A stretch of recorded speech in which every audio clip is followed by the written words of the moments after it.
বাংলাদেশ গণতান্ত্রিক ছাত্র সংসদ নামে বৈষম্য বিরোধী ছাত্র আন্দোলনের সমন্বয়করা নতুন ছাত্র সংগঠনের ঘোষণা করেছেন।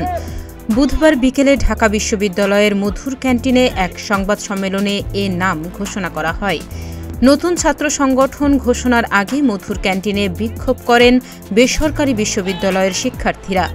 এ সময় দুপক্ষের মধ্যে হাতাহাতির ঘটনাও ঘটে। দল ঘোষণা ও নেতৃত্ব নিয়ে কোন্দলে দুপক্ষের হাতাহাতির ঘটনায় এবার দুঃখ প্রকাশ করে ক্ষমা চেয়েছেন নবগঠিত বাংলাদেশ গণতান্ত্রিক ছাত্র সংসদের ঢাকা বিশ্ববিদ্যালয় সংসদের সভাপতি আব্দুল কাদের। বুধবার রাতে নিজের ভেরিফাইড ফেসবুক পেজে দেয়া এক পোস্টে তিনি একথা জানান। পোস্টে তিনি লেখেন, ক্যাম্পাসের সুষ্ঠু পরিবেশ বিঘ্নিত হয়েছে। আজকের অনাকাঙ্ক্ষিত ঘটনার জন্য আমি লজ্জিত এবং ক্ষমা প্রার্থী। নতুন সংগঠনটির কেন্দ্রীয় কমিটির আহ্বায়ক হয়েছেন বৈষম্য বিরোধী ছাত্র আন্দোলনের সাবেক সমন্বয়ক আবু বাকের মজুমদার ও সদস্য সচিব হয়েছেন জাহিদ আহসান। আহ্বায়ক কমিটিতে সিনিয়র যুগ্ম আহ্বায়ক করা হয়েছে তৌহিদ মোহাম্মদ সিয়ামকে।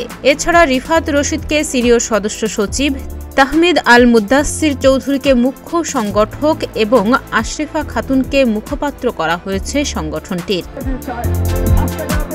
তাহনিয়া ইয়াসমিন, প্রতিদিনের বাংলাদেশ।